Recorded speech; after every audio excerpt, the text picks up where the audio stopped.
जय हिंद दोस्तों, good morning.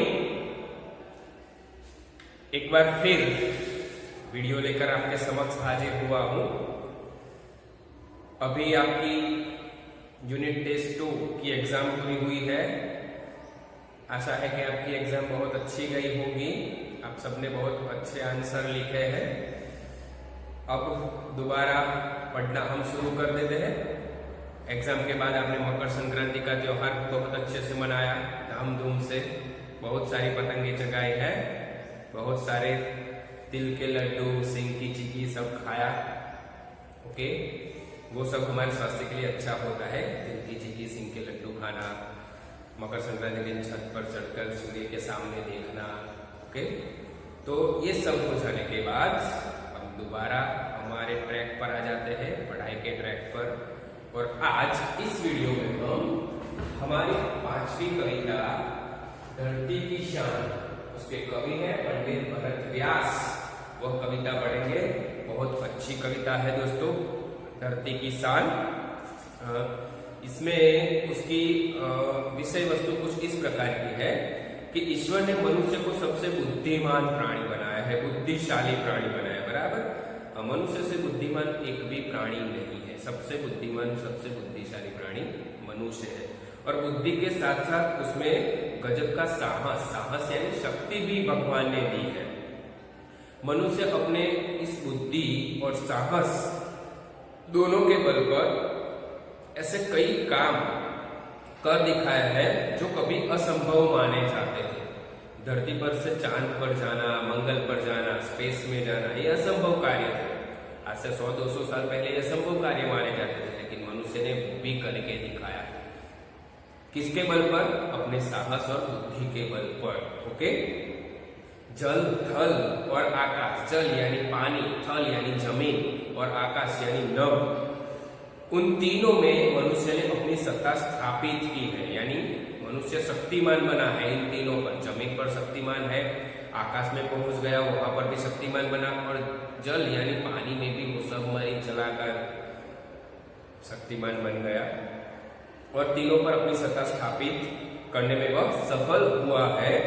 तो प्रस्तुत ये जो कविता है हमारी धरती की शान, उसमें मनुष्य में जो छिपी हुई शक्तियां हैं, अद्भुत शक्तियां हैं, उसके बारे में हमें ज्ञात कराया है, उसके बारे में हमें बताया गया है। कई मनुष्य को ये भी नहीं पता होता तो उसमें कौन सी शक्तियां छुपी हुई है।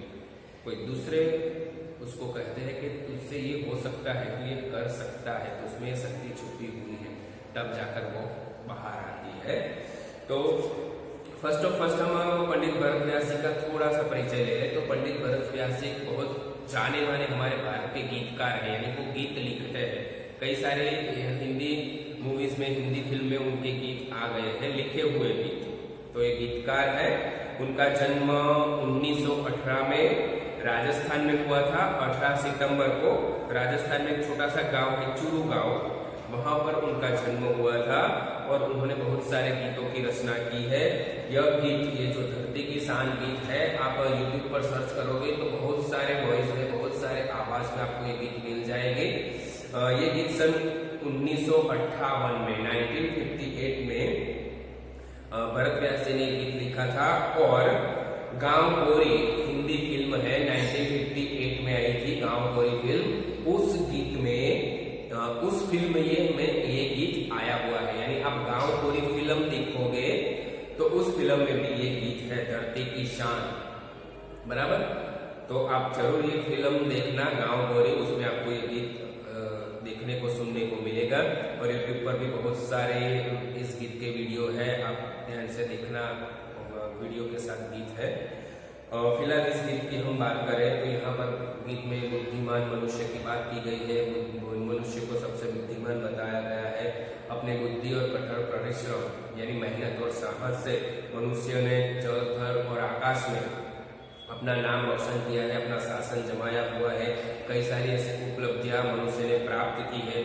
डॉक्टर, साइंटिस्ट, एस्ट्रोनॉट जैसे कई सारी उपलब्धियां मनुष्य ने प्राप्त की है। मनुष्य प्रकृति को बहुत सीमा तक अपने अंदर ढालने में भी अनुकूल रहा है, यानी हम नेचर को भी अपने मुताबिक कर सकते हैं। बराबर, आप देखो, बात करें ये कृषि विज्ञान की, बराबर, एग्रीकल्चर साइंस। पहले के जमाने में कितने इतने सब जामफल आते थे, आज इतने इतने जामफल भी मिल गए, थाई जामफल। तो ये भी एग्रीकल्चर साइंस की बदौलत है। तो वो एग्रीकल्चर साइंस में भी चेंज कौन लाया है? मनुष्य लाया है। मनुष्य अपने कठोर परिश्रम से लाया है। आज पूरे साल हम हरी सब्जियां खा सकते हैं। पहले ऐसा होता था कि एक सीजन था, उस सीजन में ये सब्जियां और फल मिलते थे। आज पूरे साल हमें सब फल और सब्जियां मिल रही है। तो इस प्रकार प्रकृति को भी अपने अनुकूल ढालने में मनुष्य कई अंश तक सफल हुआ है। मनुष्य के लिए कोई भी कार्य असंभव नहीं है। कोई भी कार्य हम लोगों के लिए, यानी हम इंसान हैं, हमारे लिए असंभव नहीं है। देखो, इन मनुष्य ने अपने जैसा खुद एक रोबोट भी बना लिया, सेम टू सेम आपके जैसा ही दूसरा रोबोट, जो जिसमें प्रोग्राम सब भरे हुए होते हैं और वो सब काम प्रोग्राम के मुताबिक करता है। तो इस प्रकार मनुष्य जो चाहे वो कर सकता है। यही भाव इस कविता में अंतर्निहित है। यानी हमें बताया गया है कि हमें बहुत सारी शक्तियां हैं, उन शक्तियों को हमें बाहर लाना है और हम जो चाहे वो कर सकते हैं। लेकिन उसके लिए हमें हमारी अंदरूनी ताकत को, अंदरूनी शक्ति को जगाना पड़ेगा। एक एड़ा है डाबर च्यवनप्राश, जो कराए अंदरूनी शक्ति का विकास। तो डाबर च्यवनप्राश खाएंगे तो हमारी अंदरूनी शक्ति का विकास होगा। ये डाबर च्यवनप्राश वाले हमें दिखाते हैं, तब हम खाते हैं कि भाई हमारा विकास हो। लेकिन हमें ऑलरेडी बहुत सारी शक्तियां हैं, वो शक्तियां हमें ऐसे बाहर लानी। डाबर च्यवनप्राश ने हमें बताया हम खाए, हमारी शक्तियां बाहर। तो कोई हमें हिंट देता है और उस पर हम काम करते हैं तो हमारी शक्तियों का विकास होता है। देखते हैं कविता में क्या है। धरती की शान तू, भारत की संतान, तेरी मुट्ठियों में बंद तूफान है, मनुष्य तू बड़ा महान है। मैं कविता गाता हूँ। धरती की शान तू, भारत की संतान, तेरी मुट्ठियों में बंद तूफान है, मनुष्य तू बड़ा महान है, भूले मत मनुष्य तू बड़ा महान है। तू जो चाहे पर्वत पहाड़ों को फोड़ दे, तू जो चाहे नदियों के मुख को भी मोड़ दे, तू जो चाहे माटी से अमृत निचोड़ दे, तू जो चाहे धरती को अंबर से जोड़ दे। अमर तेरे प्राण, अमर तेरे प्राण मिला तुझको वरदान, तेरी आत्मा में स्वयं भगवान है, मनुष्य तू बड़ा महान है, भूल मत मनुष्य तू बड़ा महान है। नैनों में ज्वाल तेरी, गति में भूचाल तेरी, छाती में छिपा महाकाल है, पृथ्वी के लाल तेरा हिमगिरिशा भाल तेरी, भ्रुकुटी में तांडव का ताल है। निज को तू जान, निज को तू जान, जरा शक्ति पहचान, तेरी वाणी में युग का आह्वान है, मनुष्य तू बड़ा महान है, मनुष्य तू बड़ा महान है। धरती शाधीर तू है, अग्नि सा वीर, तू जो चाहे तो काल को भी थाम ले, पापों का कले रुके, पशुता का शीश झुके, तू जो अगर हिम्मत से काम ले रे। गुरु सा गतिमान, गुरु सा मतिमान, पवन सा तू गतिमान, तेरी नब्ज़ भी ऊंची उड़ान है, मनुष्य तू बड़ा महान है, भूल मत मनुष्य तू बड़ा महान है। धरती की शान तू, भारत की संतान, तेरी मुट्ठियों में बंद तूफान है, मनुष्य तू बड़ा महान है, भूल मत मनुष्य तू बड़ा महान है।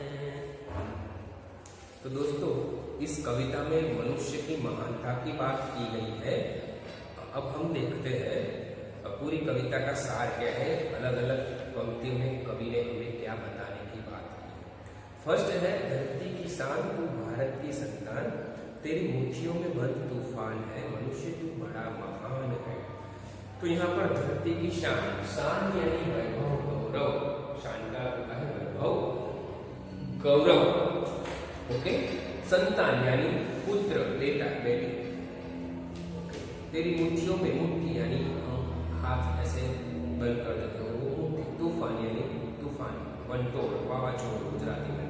ओके, तो कवि इस 2 लाइन में कहते हैं, यह भारत के पुत्र, यहाँ पर हमें पहली लाइन में कहा है भारत की संतान, यानी है भारत की पुत्र, तो इस धरती का गौरव है, तो इस धरती की शान है, तेरी मुट्ठियों में तो तूफान वंटोळ बंद पड़ा है, तुझमें तूफान को भी अपने वश में करने की ताकत है। मनुष्य तूफान को भी अपने कंट्रोल में कर लेता है, अपने वश में कर लेता है, इतनी ताकत मनुष्य में है। मनुष्य, तू बड़ा महान है, तू बहुत महान है, तू महान है, तू तेजस्वी है, ऐसी बात कहिए आगे।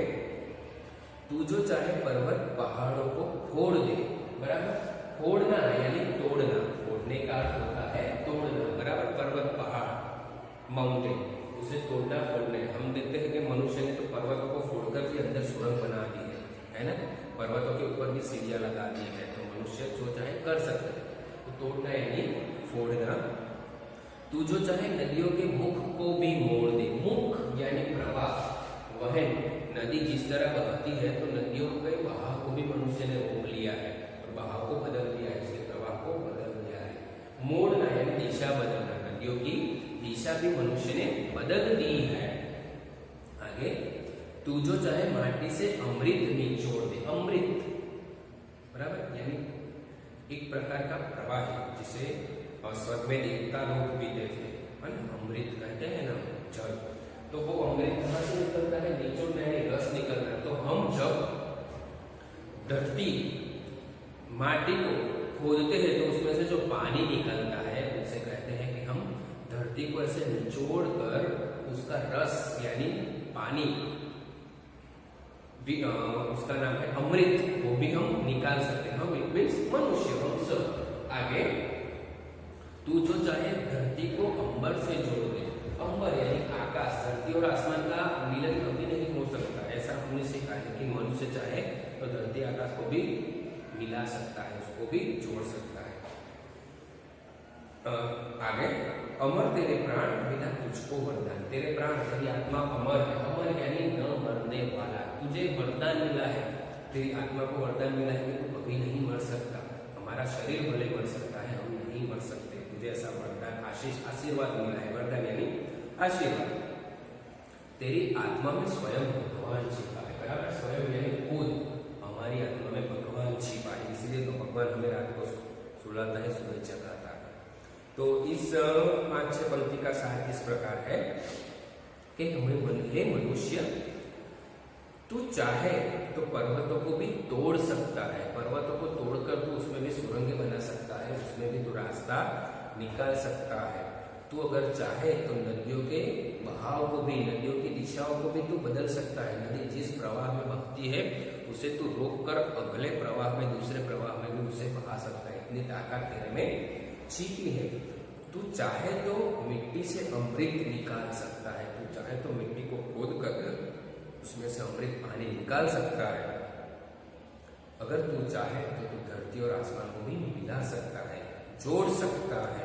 तू अपने अनोखे कामों से न मरकर भी अमर रहता है, यानी मरकर भी अमर रहता है। मनुष्य इतने अच्छे अच्छे कार्य करता है कि वो मर जाता है फिर भी अमर रहता है। आज गांधी जी को हम याद करते हैं, क्यों? क्योंकि उन्होंने हमारे देश को आज़ादी दिलाई, इसलिए हम राष्ट्रपिता के नाम से गांधी जी को याद करते हैं। थॉमस अल्वा एडिसन को लोग याद करते हैं, क्यों? क्योंकि उसने बिजली का बल्ब बनाया है, बराबर, बिजली के बल्ब की खोज की, जिससे पूरे विश्व में अंधकार दूर हुआ, इसलिए हम उसे याद करते हैं। चार्ल्स बेबेज, बराबर। तो ऐसे कई सारे महान लोग हैं जिनको हम याद करते हैं। क्यों याद करते हैं? तो उन्होंने कुछ ऐसी खोज की है, कुछ ऐसे अनुसंधान किए हैं, कुछ ऐसा कार्य किया है जिससे पूरे विश्व को फायदा हुआ है, विश्व के लोगों को फायदा हुआ है, इसीलिए हम लोग उसे याद करते हैं। तो मनुष्य अपने अनोखे कामों से मरकर भी जिंदा रहता है, यानी वो अमर हो गया है।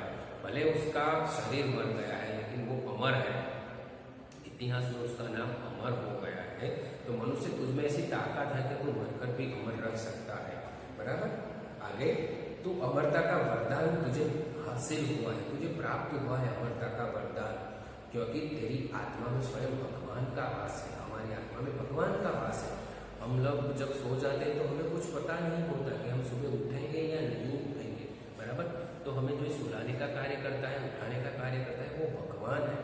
हम लोग रात को 11 बजे बेड पर लेट जाते हैं यानी सो जाते हैं, लेकिन हमें नींद कब आती है वो पता चलता है।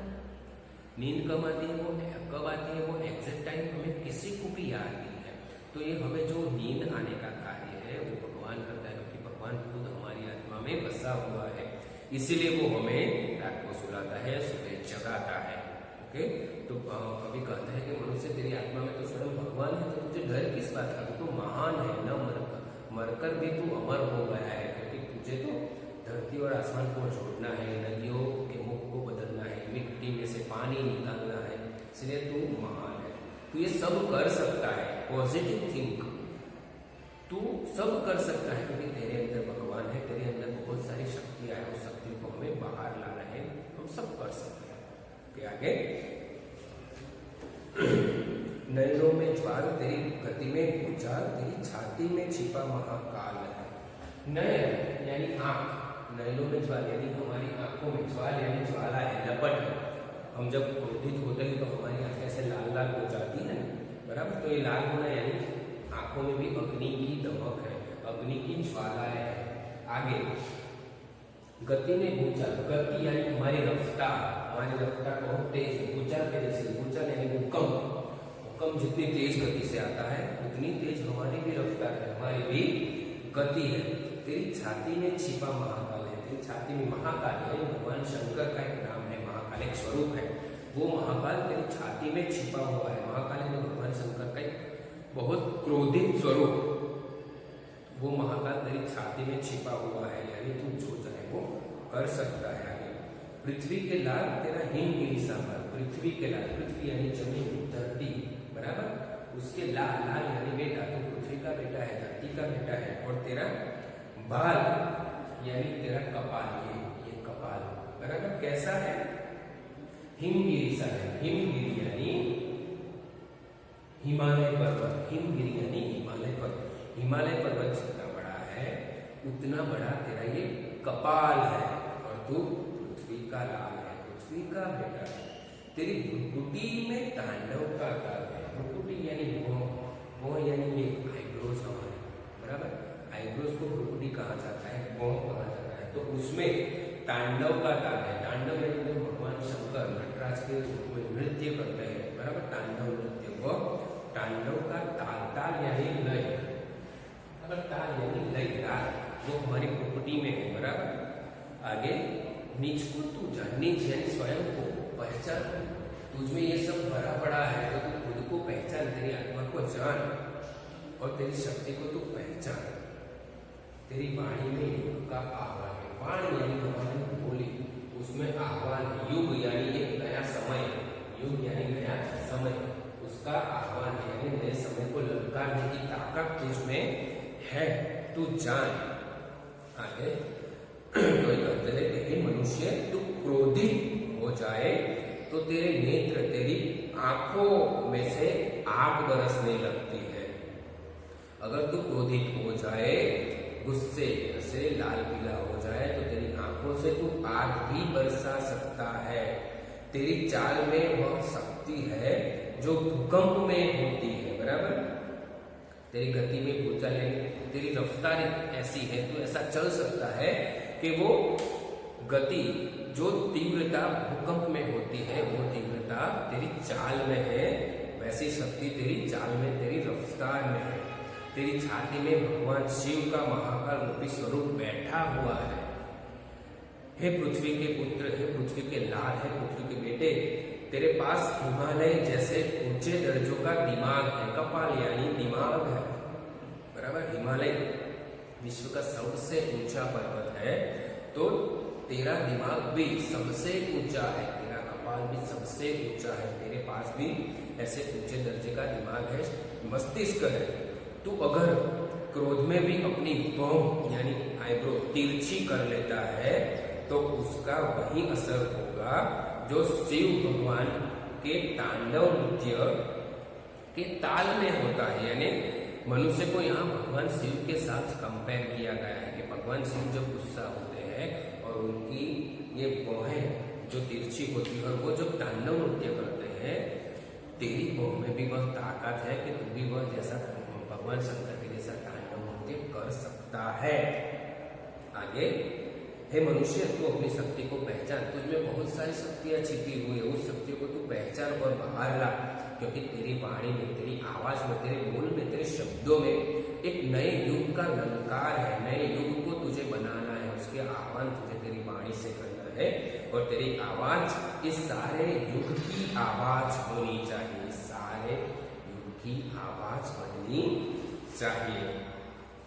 आगे लास्ट पैराग्राफ है, धरती सा देव तू है अग्नि सा वीर, तू जो चाहे तो काल को भी थाम ले, पापों का प्रलय रुके, पशुता का शेष चुके। धरती सा देव, वीर यानी धीरजवान, धरती जिस प्रकार अपने ऊपर इतना सारा बोझ सहन कर भी एकदम धीरज के साथ खड़ी है, तो उसी धरती की तरह तू भी धीरजवान है। और अग्नि सा वीर, अग्नि में जितनी, अग्नि की ज्वालाओं में जितनी ताकत होती है, वैसी ताकत तुझमें है, यानी अग्नि के समान तू वीर है, ताकतवान है। अगर तू चाहे तो काल यानी समय को भी थाम सकता है, रोक सकता है, समय को भी थामना यानी रोकना। पापों का प्रलय रोके, प्रलय यानी विनाश। इस दुनिया में, इस सृष्टि में बहुत सारे पाप बढ़ गए हैं, तो उन पापों का प्रलय रुक सकता है, उन पापों का विनाश तू कर सकता है। और पशुता का शेष भी तू झुका सकता है। पशुता यानी जानवर, कई सारे लोगों में से इंसानियत की वजह से जानवरपन आ जाता है, यानी वो हैवानियत उसमें होती है, तो उन लोगों की हैवानियत को, उन लोगों के जानवरपने को भी तू रोक सकता है, उनके शीश को भी तू झुका सकता है, शीश यानी मस्तक, उनको भी तू हरा सकता है, हैवानों को भी, ऐसी ताकत तुझमें है। गुरु सा मतिमान, गुरु यानी गुरुदेव, ब्रह्मा विष्णु महेश गुरुदेव जो हमें ज्ञान देते हैं, तो गुरु, उनके जैसा तो मतिमान है यानी बुद्धिशाली है, बराबर, बुद्धिमान है। और पवन सा गतिमान है, पवन यानी हवा तेज, उसके जैसा तो गतिमान है, यानी पवन की गति कितनी फास्ट होती है, तो उस प्रकार तो पवन के जैसा भी गतिमान है। और तेरी नभ से ऊंची उड़ान है, नभ यानी आकाश, नभ से भी, आकाश से ऊंची तेरी उड़ाने हैं, हेलीकॉप्टर, एयरप्लेन, मनुष्य ही उड़ाता है ना आकाश में, बराबर, तेरी नभ से भी ऊंची उड़ान है, तू खुद को पहचान। ये बात कवि ने कही। देखते हैं आगे, हे मनुष्य तुझमें धरती जैसा धीरज है, यानी तुझमें बहुत सारी धीरज है, जिस प्रकार धरती में धीरज है, धरती इतने सालों से अपने ऊपर इतना सारा बोझ, इतना सारा भार लेकर खड़ी है, तो वैसी धीरज तुझमें भी है। और तुझमें अग्नि जैसी ताकत भी है, अग्नि बहुत तेज होती है, बराबर, उसमें हाथ डालो तो जल जाते हैं, तो उतनी ताकत तुझमें भी है, अग्नि जैसी ताकत तुझमें भी है। अगर तू चाहे तो काल को, समय को भी तू रोक सकता है, अगर तू हिम्मत से काम ले तो धरती पर से सभी पापों का विनाश हो सकता है, बराबर, पापों की जो विनाश लीला है वो रुक सकती है, और आदमी को हैवान बनने से भी तू रोक सकता है, यानी जिन जिन लोगों के अंदर हैवानियत है, उन लोगों में से हैवानियत को तू निकाल सकता है, और दूसरों को भी हैवान बनने से रोक सकता है, और अच्छा मनुष्य बना सकता है, ऐसी ताकत भी तुझमें है। तुझमें महान देव गुरु जैसी बुद्धि है, उस बुद्धि का तू सही उपयोग करेगा तो तेरा विकास जरूर होगा। और तू पवन की तरह गतिशील है, पवन जितना तेज है उतना तेज तू भी है, तुझमें भी उतनी गति है। तू आकाश से भी ऊंची उड़ान भरने की शक्ति रखता है, और आकाश से भी ऊपर जाने की शक्ति तू रखता है। ऐसी बात हमें कवि ने इस कविता में की है। बट ये सब कब पॉसिबल होगा, जब हम हमारे खुद पर सेल्फ कॉन्फिडेंस रखेंगे, हमें हमारे खुद पर एक विश्वास होगा, तभी जाकर ये सभी बातें हम प्रूव कर सकते हैं। हमें है, सभी बातें हैं, लेकिन उसको बाहर लाना है हमें, बराबर। बराबर। इसके लिए हमें हमारे ऊपर आत्मविश्वास होना चाहिए। जब हमें आत्मविश्वास होगा तो हम कोई भी कठिन से कठिन कार्य कर सकेंगे, आसानी से कर सकेंगे। और ये जो बातें कविता में बताई गई है वो सभी बातों को हम प्रूव कर सकेंगे, 100% सच साबित कर सकेंगे जब हम सेल्फ कॉन्फिडेंट होंगे तब। और हम हमारी शक्तियों को पहचान लेंगे। हमारे अंदर बहुत सारी ताकत भरी हुई है, बराबर। यहाँ पर कवि ने बहुत सारे उदाहरण, पवन, भगवान शंकर, धरती, अग्नि, ऐसे कई सारे उदाहरणों के साथ हमारा उदाहरण जोड़ा है। तो वो बहुत महान है, ये सभी उदाहरण, भगवान शंकर, धरती, अग्नि, पवन, तो वो इतने महान है, वो शक्तिशाली है। वैसी शक्ति हम में भी है, मगर वो शक्ति कब बाहर आ सकती है? जब हम खुद प्रयत्न करेंगे, निज को पहचानेंगे, स्वयं को पहचानेंगे, तब ये शक्ति बाहर आ सकती है। तो दोस्तों आज के वीडियो में हम यहाँ तक रुकते हैं। हमने धरती की शान कविता का पूरा गान कर दिया। कविता की जो काव्य पंक्तियां है उसमें जो कठिन शब्द है वो कठिन शब्द भी यहाँ पर हमने देख लिए, कविता का भावार्थ भी देख लिया। नेक्स्ट वीडियो में हम कविता में से जो प्रश्न निकलते हैं उस प्रश्नों का अभ्यास करेंगे, बराबर। और स्वाध्याय अभ्यास के जो प्रश्न है उसकी चर्चा करेंगे। ओके, तब तक आप ये वीडियो देखिए, कविता गुनगुनाइए, कविता याद करिए और अपने अंदर की जो शक्तियां है उस शक्तियों को पहचान कर बाहर लाने की कोशिश करिए। बाय।